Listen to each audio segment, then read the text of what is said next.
This is the Wax Museum of Old Wyoming, a classic old-fashioned wax museum which is now on display in the small town of Riverton, Wyoming at the Wind River Heritage Center. It is a Wyoming-themed wax museum, so all the figures and tableaus have ties to the state. I have not been able to find an accurate date for when the museum originally opened, but it was probably sometime in the 1960s or 70s. It first opened in Jackson, Wyoming, then it moved to Thermopolis, Wyoming. After it closed down in 2010, the owner of this museum thankfully bought the whole collection and put it on public display here. So let's check it out.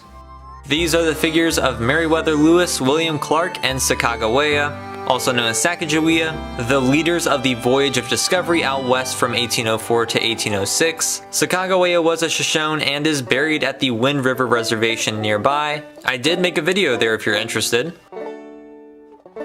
There's a big bison being chased by a Native American, possibly off a big cliff of doom.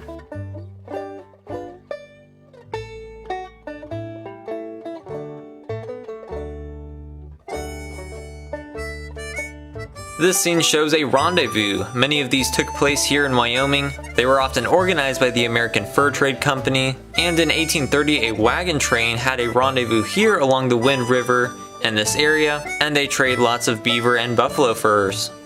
This is the Wyoming Centennial Canoe, which was used on a voyage in 1990 along Wyoming rivers, as well as the waters of other surrounding states. Kit Carson is chilling by the canoe. He is one of the most famous Wild West fur trappers.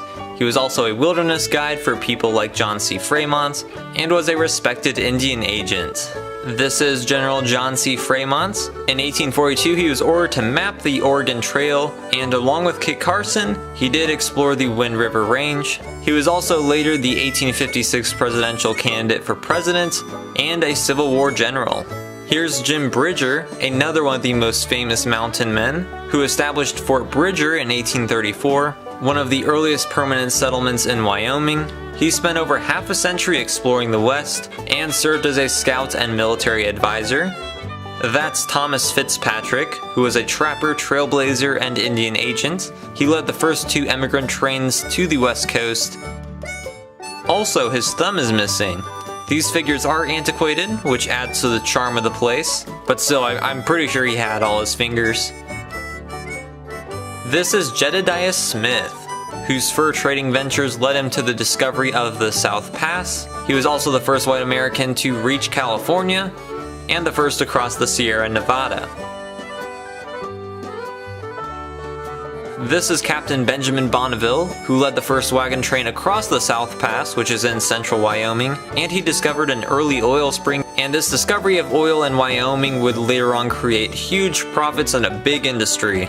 That is Father Pierre de Smet, a Catholic missionary who spent much time in this region of the West, preaching to the Native Americans. He converted many, and also tended to the spiritual needs of the mountain men and early pioneers. This is a typical mountain man. The company traders were always clean-shaven, contrary to popular belief, because the natives didn't like beards. And they roughed out the wilderness here, collecting furs and living off the lands. This guy has some rattlesnake rattlers stitched in his jacket. That's pretty awesome. There's a Shoshone woman decorating a bison hide. This is a beaver plume press. The mountain men would build these, take 60 beaver hides and fold them in half with their hairs in to protect their furs. This is Chief Washakie. Despite his role with the Treaty of Fort Laramie and other diplomatic relations, his original placard just emphasizes that he once fought the Crow Chief in order to stop a larger war. They fought in hand-to-hand combat, and he did win by supposedly cutting out his heart and eating it. This is a scene depicting the Treaty of Fort Laramie signing. The figures are Red Cloud, Crazy Horse, and Sitting Bull. The treaty allowed for the natives to hunt and fish throughout their Wyoming territory, and bound the United States to protect the natives against attacks and depredations by whites. This treaty was very much broken, by the way. There's a full-length Shoshone war bonnet.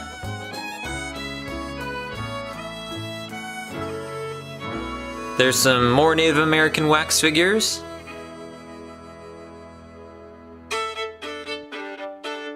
There's some Native American figures hidden back there. Can't really make them out, and I'm not exactly sure what they're doing. But there's a freaking jackalope. A jackalope in an old school wax museum. I love this place.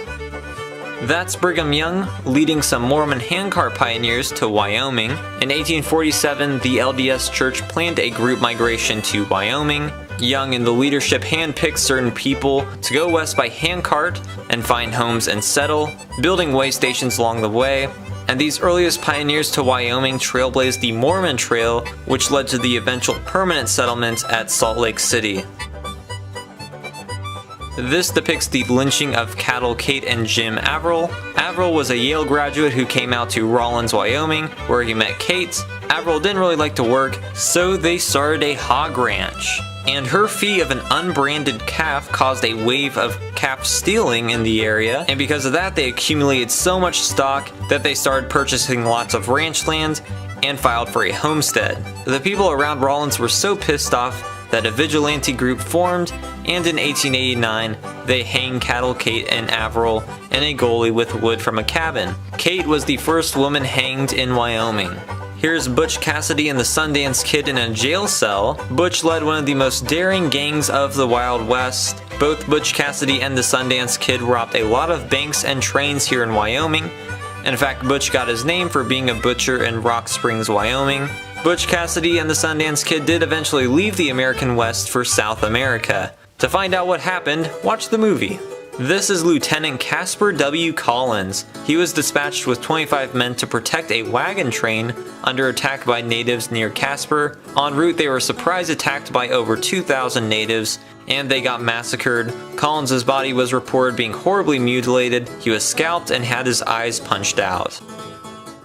Speaking of getting overrun, here's General George Armstrong Custer, who was killed along with the entire 7th Cavalry Regiment at the romanticized Battle of Little Bighorn. Custer was quite the interesting character also. This is the West's greatest showman, Buffalo Bill Cody. He formed the wildly popular Buffalo Bill's Wild West show and built up the town of Cody, Wyoming. That guy on the ground is Yellow Hair. He was murdered by Buffalo Bill before the show and everything, simply because he was present at the Battle of Little Bighorn. Wyoming was the first territory or state to grant suffrage to women back in 1869. This is Esther Hobart Morris, the leader of the sometimes militant effort for the women's suffrage bill in 1869, and she was the first woman commissioned as Justice of the Peace in 1870. That's Nellie Taylor Ross, the first female governor in the nation, elected in 1924. This is probably my favorite scene here. This is the autopsy of Big Nose George Parrott. Big Nose George was a murderer and bandit who escaped prison once, but in a second attempted escape at the prison in Rawlins, he was captured and hanged by other prisoners. Dr. John Osborne here was a Union Pacific physician who dismembered and skinned the body of Big Nose George. He turned his skin into a medicine bag and a pair of shoes. Osborne was later elected the governor of Wyoming and wore Big Nose George at his inauguration. But that's not all. If you look closely at the wax head under the sheets, that's supposed to be Big Nose George, that's actually Richard Nixon. That's one of the original placards from the Old Wax Museum. And here's good old President Theodore Roosevelt. And one of his favorite spots he ever visited was Yellowstone National Park here in Wyoming. Here's Thomas Edison. He went on a fishing trip near Rawlins in 1878. He was using a bamboo fishing pole, and that gave him the idea to use a bamboo filament for the incandescent lamp that was being worked on back at Menlo Park. That ended up being successful. And also, Cheyenne was one of the first cities in the country to have electric lights. That's Charles M. Russell, one of my favorite Western artists, but from my understanding he mostly worked in Montana. The old placard states that the entire West claims him, so that's the justification for him being in the Wyoming Hall of Fame here. In a case in the back corner there's this bent and beat up rifle. Obviously it has a story that I have no clue about. So it's an amazing old school wax museum, and I'm so glad it's still here and you can visit it intact.